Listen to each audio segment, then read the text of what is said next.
Shoot. I thought that was already up and running. Oh no. Well, gonna break the fourth wall a bit. Sometimes it ends up being like that. Alright. Oh. Oh no. Let me just do this, do this. Let's get Hope talking.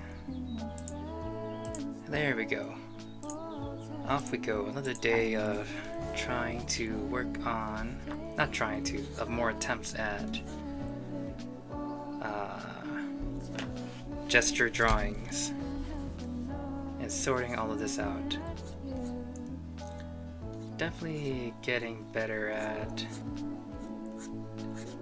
it a little bit. Marginal improvements. The other marginal improvement, I suppose, is my ability to yap for an extended period of time. The problem today is that since I'll be heading out of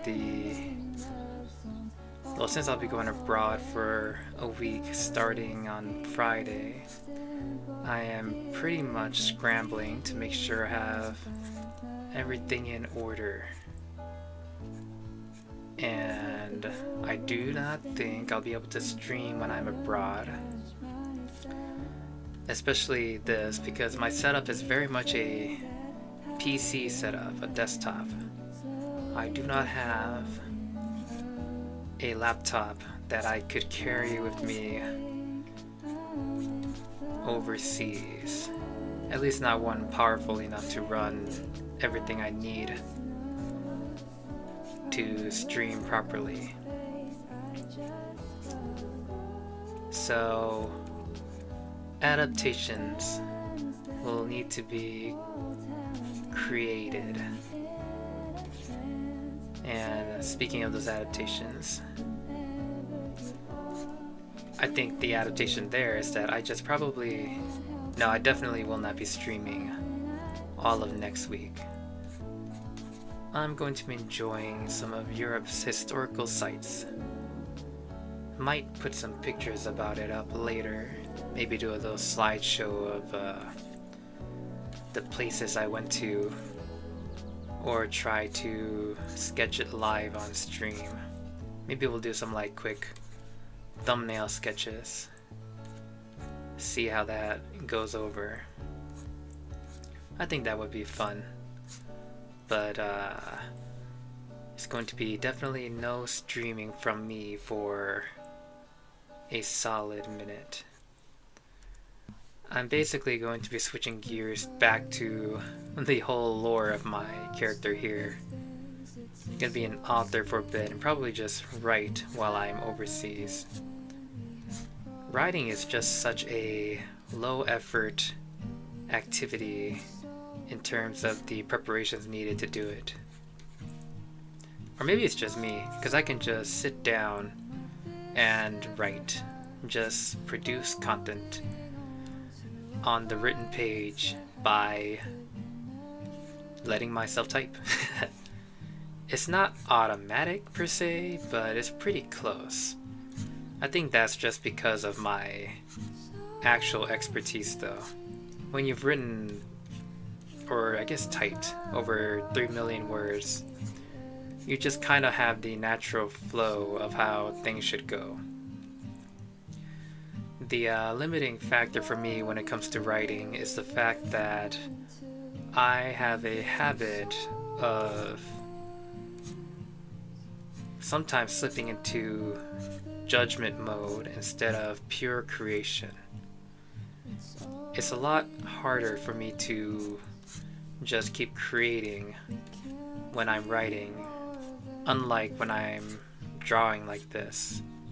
Mostly because of the fact that since I read by kind of hearing these sentences in my head, it's just difficult to not parse the writing into like a voice. It kind of hijacks my cognition in a way. And Well, I was just actually rereading some of my last chapters a bit before stream, and good lord, I don't know what I was on, but I very much disliked the writing style I was using. Maybe that reflects the state of mind I was in, where everything was super sterile and just output driven. Definitely reflects my life at that time. So I'm going to be rewriting that entire chapter, and then from that rewritten chapter continue onwards. But until then, I'll just be... Well, I don't know what I'll just be. I was gonna say something else, but that thought slipped my mind. Hopefully you're all doing well. I would say make sure to include a bit of creativity in your life one way or another. It's useful for you to do that. What else can I talk about? Oh, right. Yeah, so it's already been over 20 days since I've been doing these quick sketch gesture drawings, and I am 99% sure I can switch to proper rendering now, as long as I have reference images. So I'll probably be actually doing art pieces soon, but I am not going to be streaming that because it's going to be an entirely full cognitive load. I'll probably do it for a week or so first until I get into the habit of being able to keep it like separated, and then just be able to talk while I do the actual art. But I'll become a full-fledged art VTuber too then. It'll be fun. I do want to get good enough to where I can have like an artist alley booth somewhere in a convention. That would be super neat, since it would give me an excuse to like travel a lot.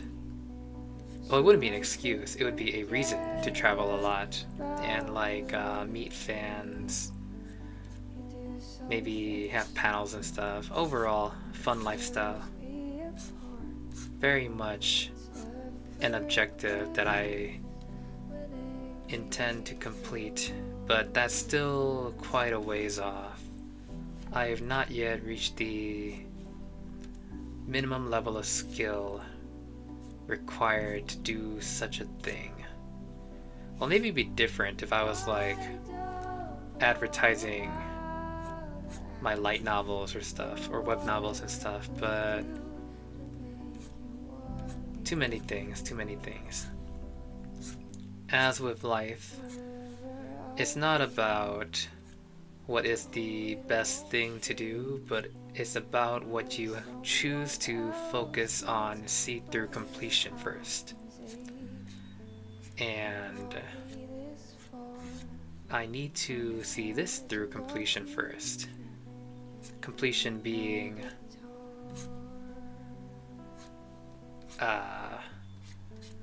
finishing up these hours before I head off to Europe in a few days.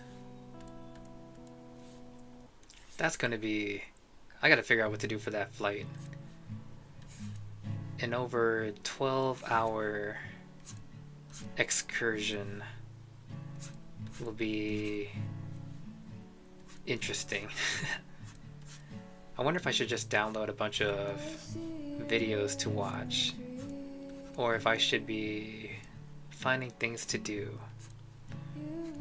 I'm not entirely sure what my plan is on that yet, but it's definitely something I need to sort out.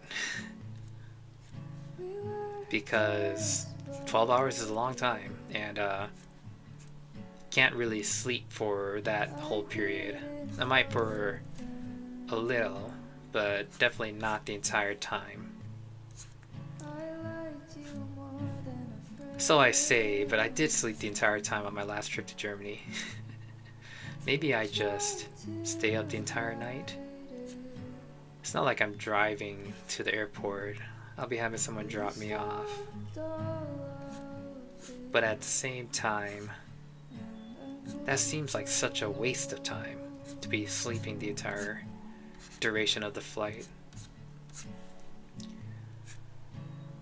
I do have like a tablet I could bring along with an attached keyboard that would let me write, or I could just type on my phone. Finger typing is actually really annoying though. I don't know how people can type so fast on a touchscreen. I keep having to type, and then the swiping typing doesn't really help me either. Like, swiping to type always ends up missing words or incorrectly guessing at what I'm writing. So, not sure what I'm doing there either. But I'll sort it out. That's the mindset you gotta keep in life. You'll figure it out one way or another. If you keep that mindset, then you're never gonna really be stuck, because you're gonna be taking a single step forward pretty much always.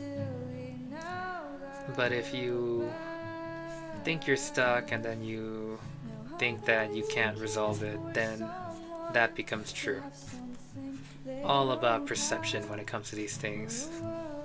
Completely about just the way you perceive the world, you know. Speaking of perceiving the world, it really is true that when you see something one way, it starts shaping how you see other things. You can really tell how someone's life is going by how they approach the world and then what things they notice. If you step outside on a nice day and someone says it's sunny, then they must have been facing a lot of cloudy days. If someone says it's warm, then they must have been cold for them until recently. So on and so forth. You really do get a lot of information from people by just the words that they're using, which is why, as I've said before, I'm such a stickler for being particulate and very articulate about the thoughts going through your mind. Also, I'm not sure that I used the word particulate correct there, but c'est la vie, such is life. Where was I going with this? Oh yeah. Whenever life is difficult, you can always just reframe the situation you're in. Just define it differently, and then your definition is what will stick. You don't have to accept the definition life places on you. If someone says that it's bad out today, but you think it's great, then just call it great, because if you think it's great, it will be great. You see, our lives are made up of the stories we tell ourselves, and the stories that we tell ourselves are in turn made up of the words that we tell ourselves. So by using the words properly to actually define the time passing in the life you're living, you get to reshape your reality and retcon stuff. That's also something people should try to do more often, retconning their own life. Because really, if you think about it, there's no absolute truth. Nothing that's absolutely and unequivocally true. there's always a little leeway for interpretation. So what you gotta do is you just gotta find that little bit of leeway and reinterpret. If your reinterpretation makes your life easier or better, then just stick with it. No need to obey a story or retell a story that doesn't serve you. I mean, there's a reason why old stories fall into obscurity. It no longer resonates and relates to its audience, and you are the audience of the story you are telling. So if it doesn't fit anymore, then just tell a new story. Man, I'm just sounding like a self-help guru. Can you tell that that's the niche that pops up my For You page so often? I don't know what it is, but maybe it's because I like thinking about these sorts of things, but my For You is very much filled with these sorts of content. And 9 out of 10 times, I'm using that, see, 9 out of 10, spouting stuff. I'll just say a majority of the time.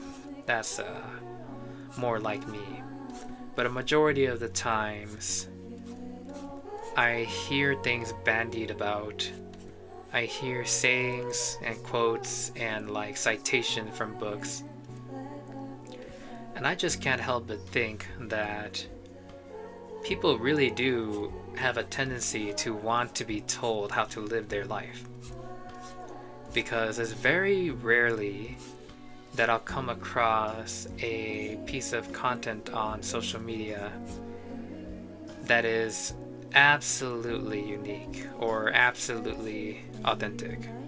And by absolutely, I mean coming sincerely from a person's life experiences instead of what they heard or experienced from someone else. Like, I don't really come across pieces of content where people are like being themselves. It's very much a echo chamber these days. Or maybe that's just how the algorithm pigeonholes people. Either way, I start hearing a lot of the same stuff.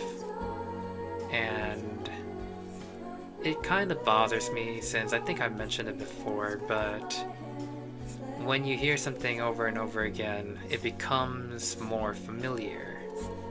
And the more familiar something is, the easier it is to process. And when something is easy to process, the brain has a tendency to perceive it as true because there's a lack of resistance in your cognition. Since you don't resist it in the way you think, then you slowly start accepting it as a facet of reality, or as a fact of reality, which is obviously no good.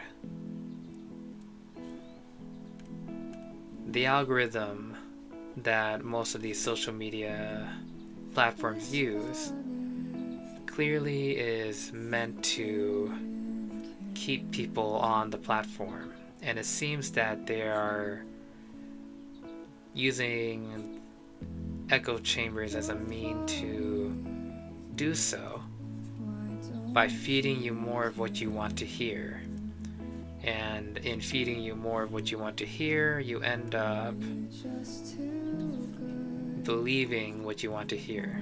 It's like a lot of stories where the king keeps listening to his advisors who are too afraid to say that he's wrong, or that they just all believe the same thing. Kind of like how tyrants are created, you know? Where was I going with this? Well, I guess I'll just go back to the main point that perception is definitely how you can shape your reality. And let's see, perception. There was a key point I wanted to mention about perception.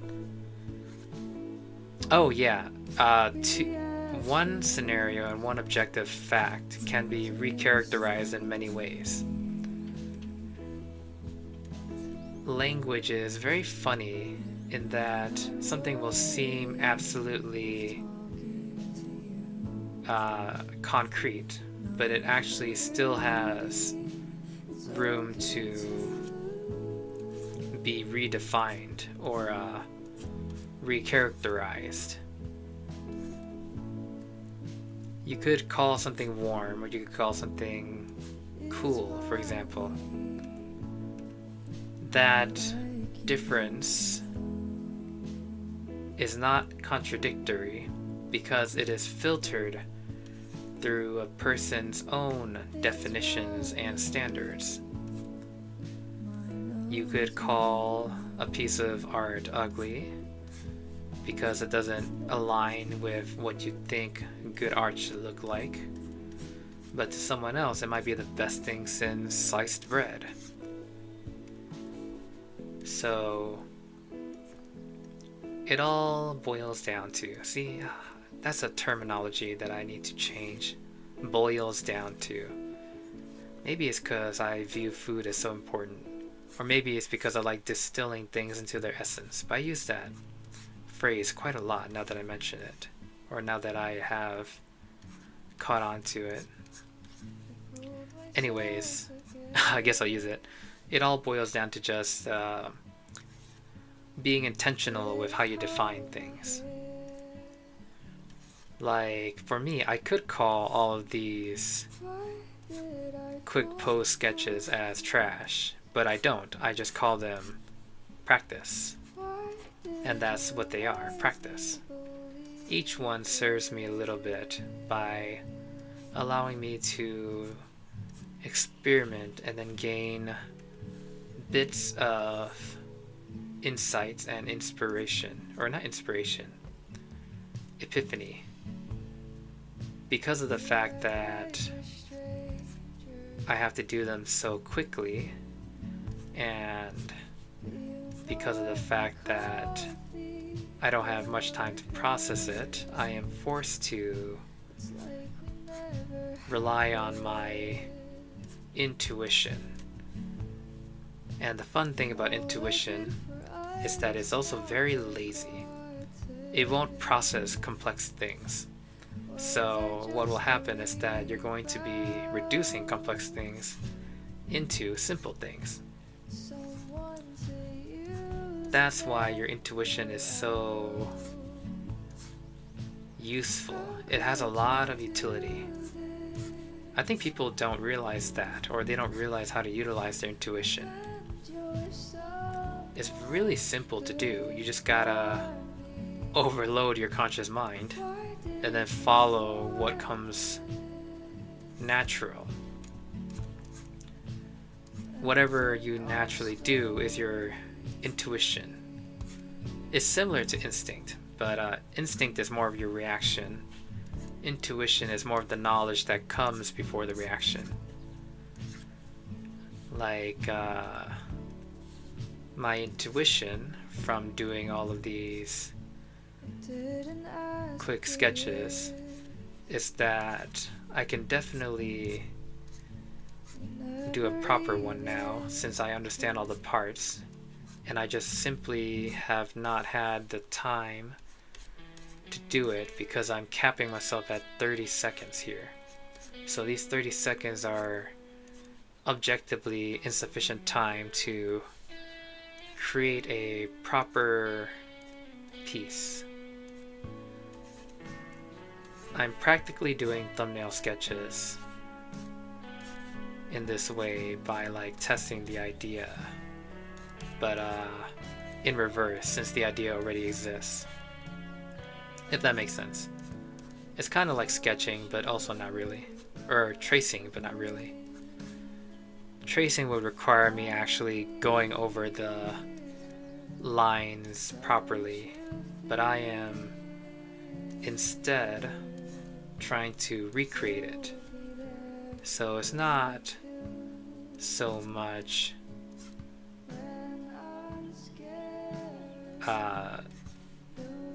tracing as it is sketching or recreating. I said that already though. Can you tell I'm tired? Or not even tired. I have just, relating back to the topic yesterday, I've just spent too much energy already. My reserves are already kinda tapped out. Also because I have not had sufficient caffeine yet today. Gotta have the liquid energy in my veins in order to properly and coherently structure my words. Right now is, I'm assuming, semi-logical, but I am like 90% sure what I'm saying is not the initial thoughts that I had planned to say. I'm just allowing the words to follow from what words were previously stated, and hoping that, like a LLM language model, as well as an artificial intelligence, that the words I say make at least a little bit of sense and don't seem too off base. But I don't know until I rewatch the VOD, because I am very much in execution mode right now, or implementation mode, instead of analysis or judgment mode. That's actually something that you should try to do more often too. There's a very useful sensation in just being in the act of creation. It's very much flow, and flow teaches you to just like roll with the punches. I think that a lot of times these days, with the rise of social media and comparison, people are literally too caught up in their heads. Like, you're stuck in judgment mode or analysis mode, and while you're in that mode, you are very much like caught up in the future and the past rather than the present. You're not focused, because what you're doing is you are assessing everything that you're perceiving against the information that you have recorded in your mind. That's what occurs when you're in judgment mode or thinking mode. You're not experiencing, you are analyzing, and you're not actually generating new experience then. Not completely, because you're filtering everything. You're not seeing the real thing, just like how when you use a filter on your phone, you're not seeing how something really looks. It's the same way when you are stuck in judgment mode. Because you're filtering it based on what you think should be there or what you think should occur, you're not actually seeing the reality of what something is. You're seeing what you want it to be. And that will create a mental dissonance between you and whatever you're doing. And as always, mental dissonance is just very unproductive. If I had to analogize mental dissonance, it would be MP damage. You're actively losing the resource you need to perform magic. And magic in this case is just creation or execution. By continuously taking this mental damage, you end up losing the capacity to use your special skills, your abilities. If you want to keep that as an option, you need to get into a state of mind where you're not allowing yourself to use that energy. You're not wasting your mental capacity on judgment. And I mentioned yesterday, again, that it's all about managing your energy. And you can manage your energy by removing the need to make decisions, aka heuristics, or mental shortcuts, rules of thumb, things like that. You can also do it by setting clear objectives from the very start. And objectives as in like actually objective objectives. Things that you can look at and then have a clear outcome and completion state. People might call it SMART goals. I think SMART goals, right? It's what? Short, measurable, achievable. I don't remember what the acronym stands for. But that's also not exactly it. I think I've said it before, but if not, I'll say it again. A goal is something that can be moved. That's why they say people move the goalpost a lot. But an objective cannot be moved, since an objective is an endpoint. You want endpoints in your life, because the endpoints create checkpoints when you're finished with them. If you completed an objective, then you can check off that objective. And by checking off that objective, you have the ability to obtain metrics about how far you have come. And then more than that, since it is an objective and not a goal, you either attain it or you don't. If you don't, then you have to decide whether you want to continue pursuing that objective or whether you change that objective. It's kind of like picking up a side quest on a MMORPG. If it's not working, if you can't do the side quest, then you can choose to restart it, or you can choose to completely set it aside for something else that you can do which will fit your current skill set, or I guess even time budget. Some things just take too long to complete, and then you have to set them aside until you have enough time to complete them. It's not procrastination then, it's about resource allocation. But you also have to make sure that you don't wait for you to have enough time to do it. You have to actively rearrange things so you have enough time to do it. That's the difference between procrastination and delay. Procrastination is kind of like just putting it always on the bottom of the bucket and then keeping it there until life makes way. But life very often does not make way, which is why people who procrastinate end up never doing what they are procrastinating until they are forced to do so. And then when they're forced to do so, things don't end up going well. This is why instead of procrastinating, you actively delay it. You set it aside, and then you start rearranging your schedule to make the time for it in the future. It's an active decision, not a whimsy or a spur-of-the-moment choice.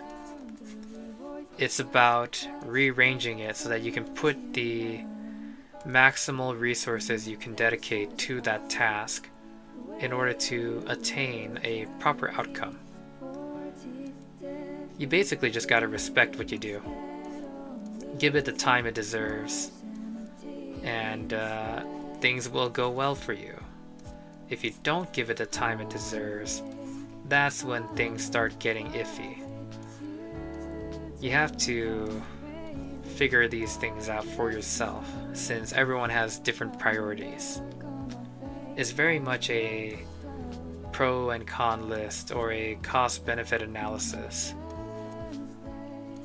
People should run these more often, by the way. The cost-benefit analysis, I mean. Like, why are you doing something? What is the purpose of that activity in your life? What is it giving you? As a personal example, for me, I ran the cost-benefit analysis on playing video games. Now, don't get me wrong, games are amazing, and I will always enjoy a very nice gaming session.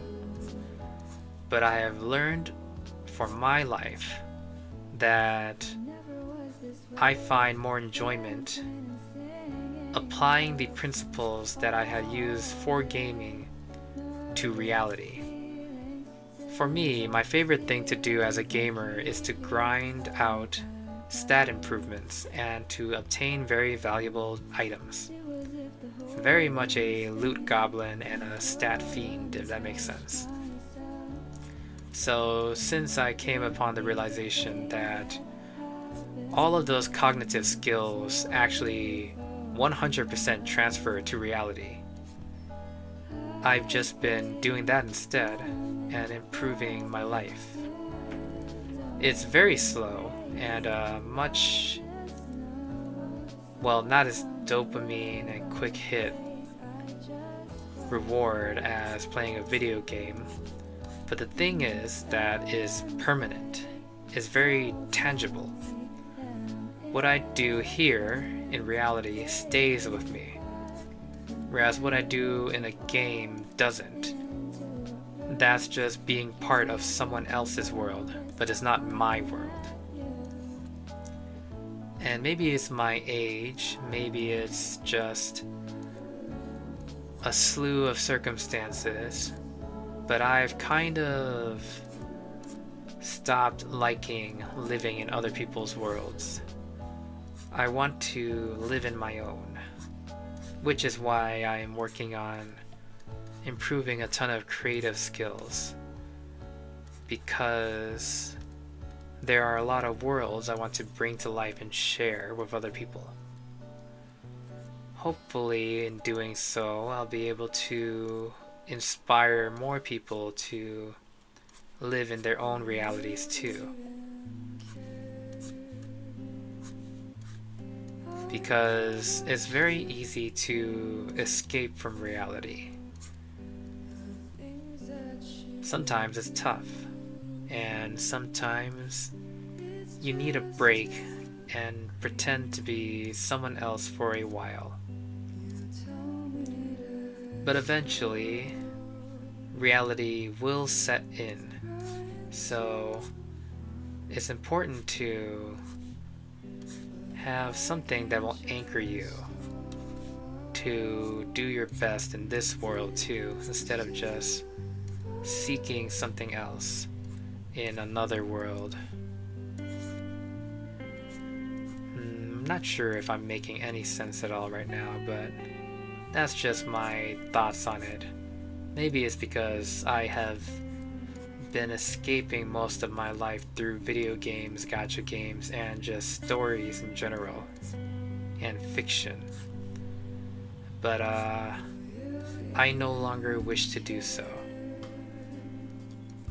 Instead, I wish to provide models of life that will help people to get through the hard times. It may not be 100% accurate, it may be fictional, but if it provides a spark to continue onwards, then it will not have been a mistake. That's pretty much the primary objective that I have, and also why I basically decided to not practice law even though I have the licensed or just the licenses. For me, practicing law does help people, but the thing is that I become a problem solver usually. It's very much a treat the system instead, or treat the symptom instead of treat the root. It pays a lot, and you do end up helping people in tough times, but it's not as fulfilling for me as knowing that by just writing a silly story or by writing an emotional scene, I gave someone a reason to stay a little longer. That's really what I want to do. People don't realize just how little it can take to make someone want to stick around. Maybe I'm just traumatized from losing someone who I sat next to every day and who always seemed to have a smile on her face. But I would just like to give something back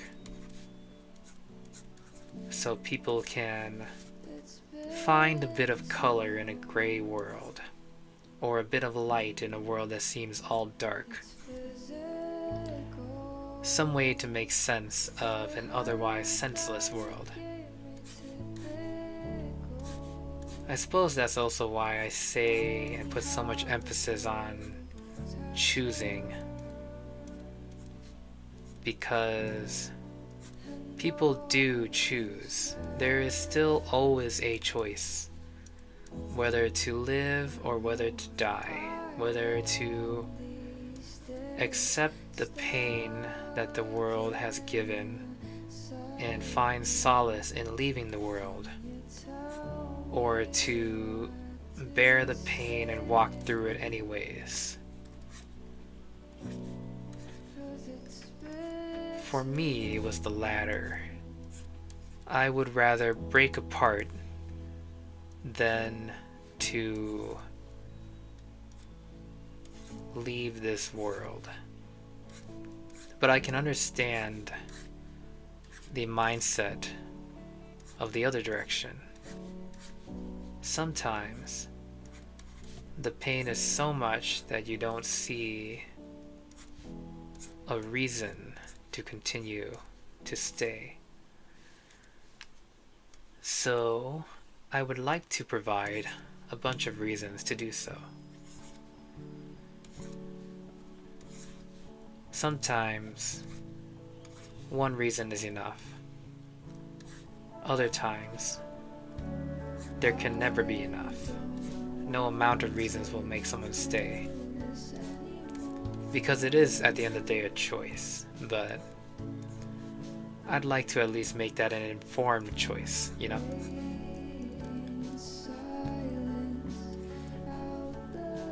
When it's all dark, it's easy to think that there's nothing but darkness. But darkness isn't necessarily the absence of light too, you know? Sometimes darkness is the result of light being so blinding that you can't see anything else. You have to be able to distinguish when that occurs, and it's pretty hard to do so.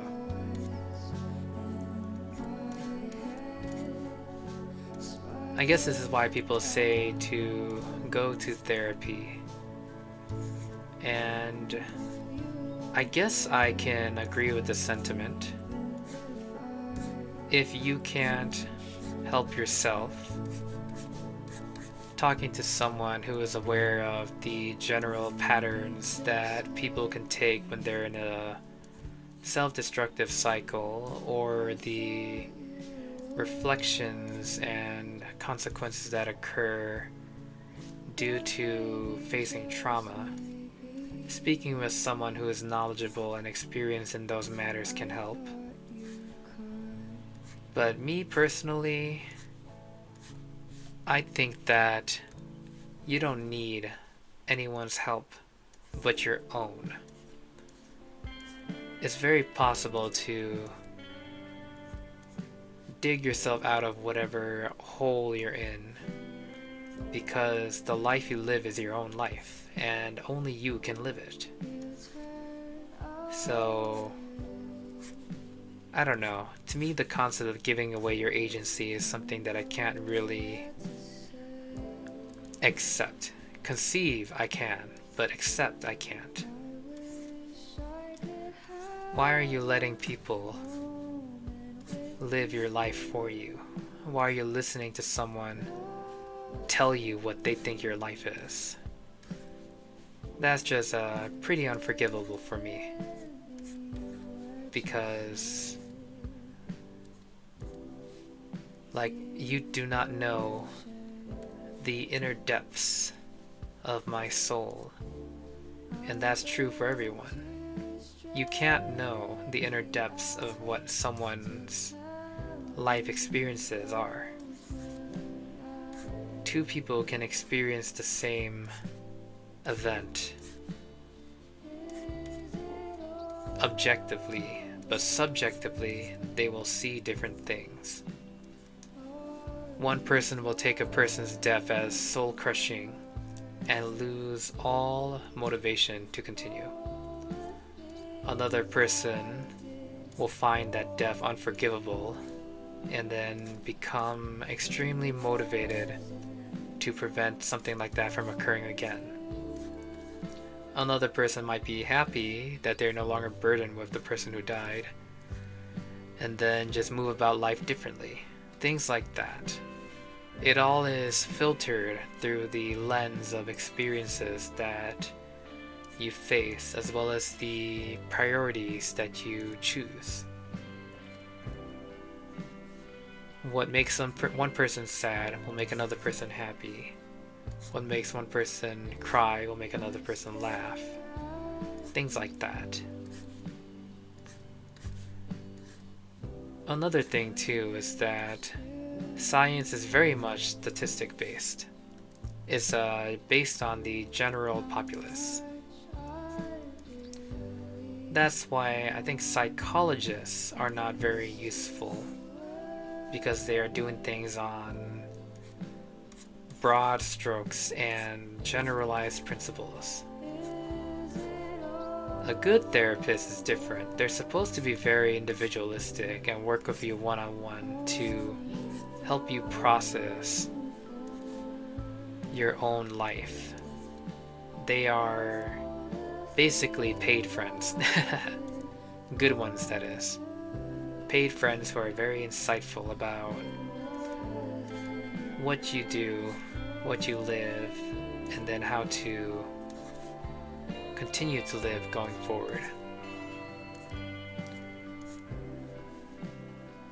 But at the end of the day, the only one in your head with you is you. So it all resolves down to what you choose to.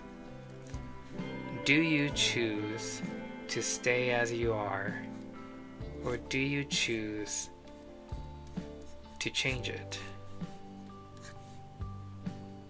People will say that you can't make someone change. That's not necessarily true. You can always force someone to change, but unless they choose to change, those changes will be temporary. That's the caveat to the saying that you can't force someone to change.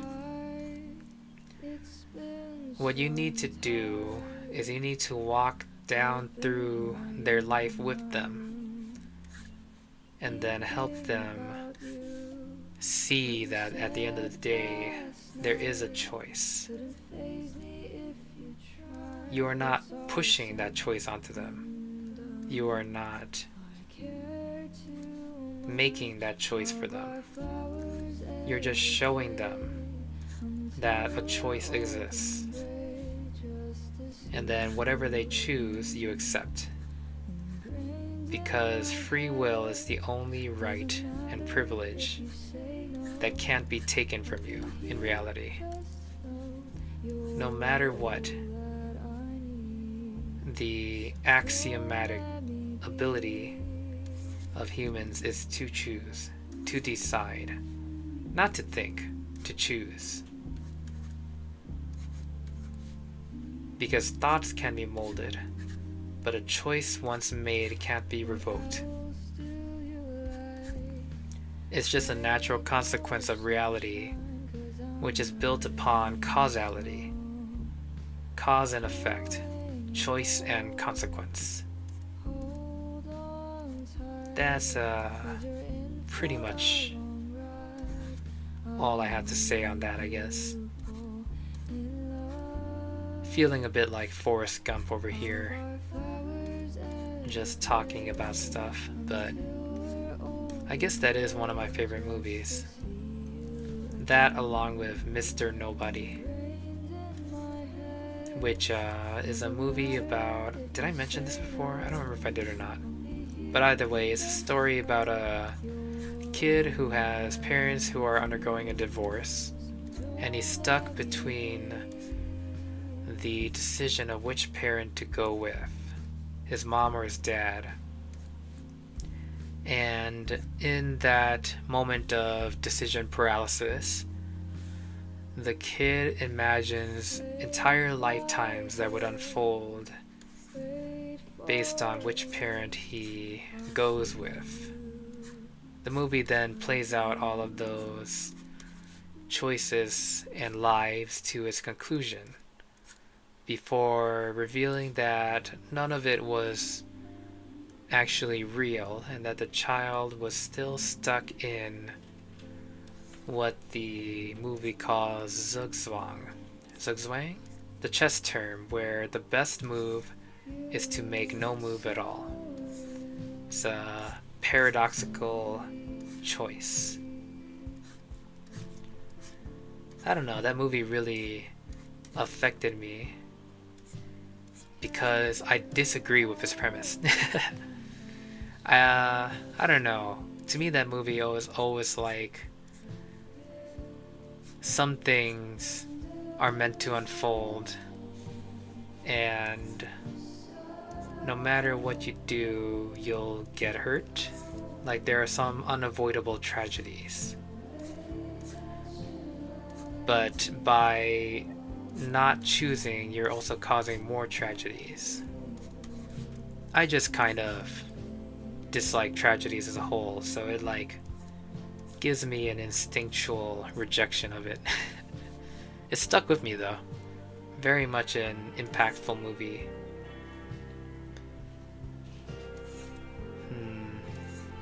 What else should I even talk about? Kind of running dry on conversation topics today already. I think that's because I exhausted myself physically when I went to go do my usual training earlier.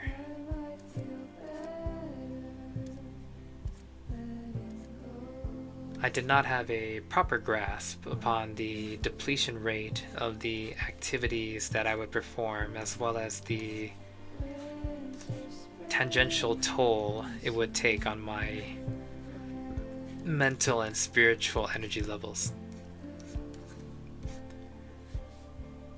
TLDR, worked out too hard, not tired. But it's always beneficial to spend your energy. I mean, you're gonna replenish it anyways, so going with an empty tank at the end of the day when you're refueling it is the ideal situation. The problem is just that you have to time it so that your rest coincides with your tank being mostly empty, while at the same time accounting for any emergencies that might occur so you don't get caught with your tank completely empty. And then being unable to do anything else for the rest of the day. That's always the danger that comes with running to... Oh no, what did I do? Did I change something?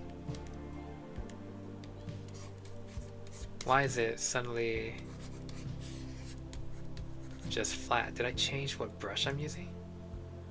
Turnip, G-pen.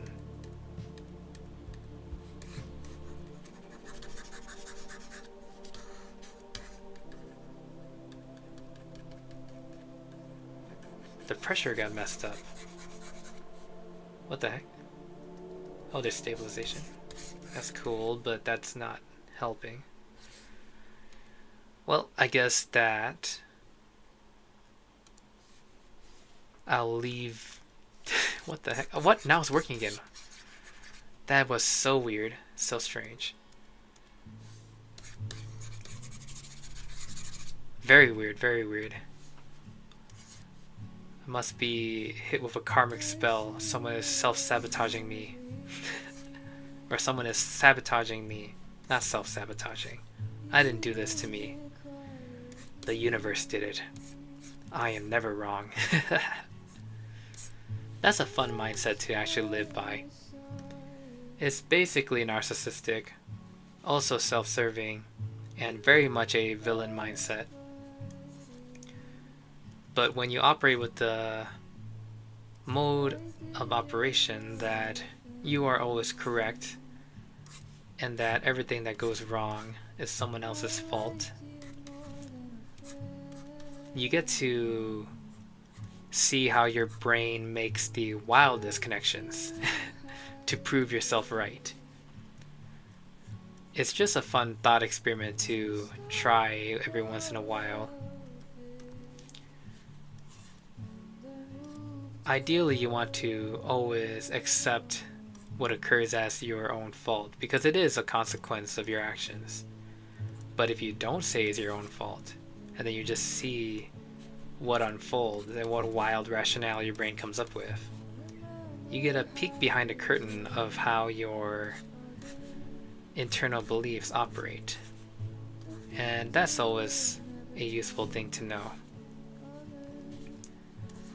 When you know how you think, when you know the baselines that you operate from, you can account for them in the future. Like if you know that you explode when if you know that you explode of anger when you're around these types of people, you can restructure your life to avoid them.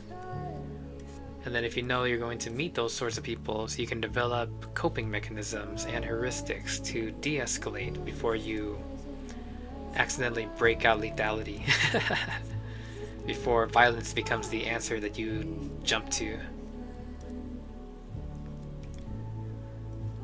But self-awareness and self-reflection is a useful activity to perform every now and then. It's what they say in the Art of War, right? Know yourself and no enemy can conquer you. Or is it that if there's no enemy within, there can be no enemy without?